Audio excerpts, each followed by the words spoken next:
Bismillahirrahmanirrahim. Assalamualaikum warahmatullahi wabarakatuh.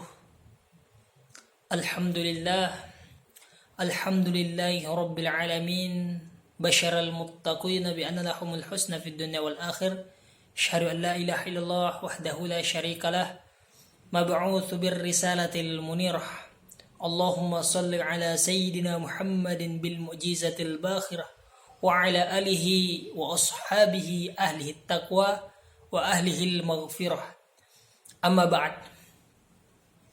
Pertama-tama marilah kita menjadikan puja dan puji syukur atas kehadirat Allah Subhanahu wa taala, di mana pada kesempatan yang berbahagia ini kita masih sempat diberikan nikmat kesehatan serta kekuatan sehingga kita bisa bersama-sama melaksanakan salah satu tanggung jawab kita sebagai penuntut ilmu.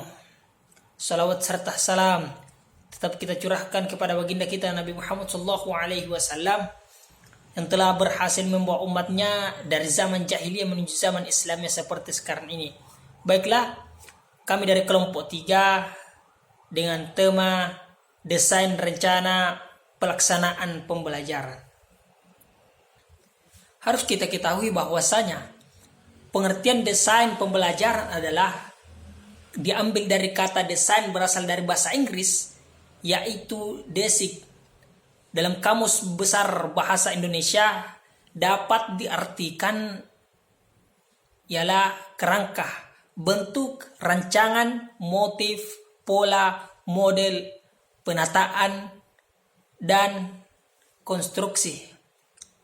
Dalam bahasa Arab, desain diartikan dengan tasmim, yang teknik mengatur sesuatu dengan cara yang sesuai dengan ketentuan kurikulum yang menjadi dasar pembelajaran. Desain pembelajaran juga merupakan sebuah praktek penyusunan media, teknologi, komunikasi, dan visi misi untuk membantu agar dapat menjadi transfer pengetahuan secara sistematis antara guru dan peserta didik. Adapun komponen utama dalam desain pembelajaran yaitu tujuan pembelajaran, analisis pembelajaran, strategi pembelajaran, dan penilaian pembelajaran atau evaluasi. Selanjutnya, pengertian rencana pembelajaran, pelaksanaan pembelajaran yang disebut dengan RPP adalah rencana pembelajaran rinci dari suatu materi pokok atau tema tertentu untuk mencangkup data sekolah, apakah mata pelajaran, kelas, atau semester.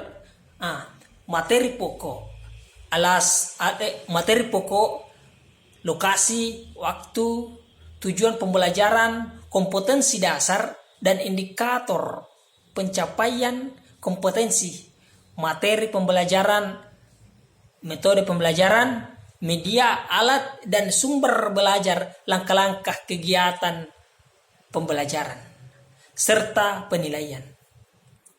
RPP menggambarkan prosedur yang pengorganisasian pembelajaran untuk mencapai satu kompetensi dasar.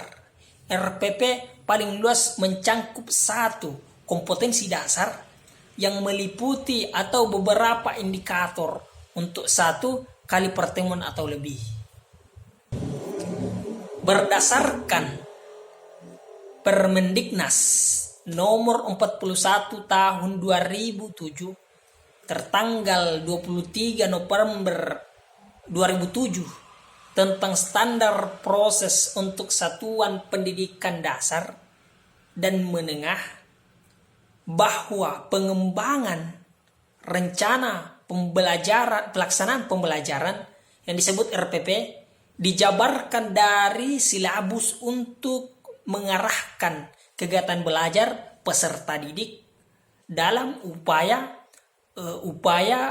mencapai kompetensi dasar. Yang selanjutnya, tujuan dan fungsi RPP itu sendiri. Tujuan rencana pelaksanaan pembelajaran adalah untuk mempermudah, memperlancar, dan meningkatkan hasil proses belajar mengajar dengan menyusun rencana pembelajaran secara profesional, sistematis, dan berdaya guna. Maka guru akan mampu melihat, mengamati, menganalisis, dan memprediksi program pembelajaran sebagai kerangka kerja yang logis dan terencana. Karena adapun fungsi rencana pembelajaran, pelaksanaan pembelajaran adalah sebuah acuan bagi guru untuk melaksanakan kegiatan belajar mengajar, kegiatan pembelajaran agar lebih terarah atau berjalan secara efektif dan efisien. Dengan kata lain, rencana pelaksanaan pembelajaran berperan sebagai skenario proses pembelajaran. Yang selanjutnya, hubungan rencana pembelajaran dengan desain pembelajaran. Perencanaan pembelajaran berbeda dengan desain pembelajaran. Namun keduanya memiliki hubungan yang sangat erat sebagai program pembelajaran. Perencanaan pembelajaran disusun untuk kebutuhan guru dalam melaksanakan tujuan atau tugas mengajar. Dengan demikian, perencanaan merupakan kegiatan menerjemahkan kurikulum sekolah ke dalam kegiatan pembelajaran di kelas. Walaupun perencanaan pembelajaran berkaitan dengan desain pembelajaran, keduanya memiliki posisi yang berbeda. Perencanaan lebih menekankan pada proses pengembangan atau penerjemahan suatu kurikulum di sekolah. Sedangkan desain menekankan pada proses perencanaan program pembelajaran untuk membantu proses belajar siswa, seperti desain instruksional dan lainnya. Yang terakhir itu adalah prinsip-prinsip penyusunan rencana pelaksanaan pembelajaran yang dimaksud RPP. Pada dasarnya merupakan kurikulum mikro yang menggambarkan tujuan, kompetensi, materi isi pembelajaran, kegiatan belajar, dan alat evaluasi yang digunakan. Itulah yang sempat saya bawakan. Mudah-mudahan ada manfaatnya bagi kita semua, terutama dari pribadi saya sendiri. Saya atas nama Muhammad Irwan Hidayat dari kelompok 3. Apabila ada kata-kata yang salah, karena kita adalah salah satu manusia biasa, tak luput dari kesalahan dan kekhilafan. Saya akhiri, minallahi musta'an wa alaihi tiklan. Assalamualaikum warahmatullahi wabarakatuh.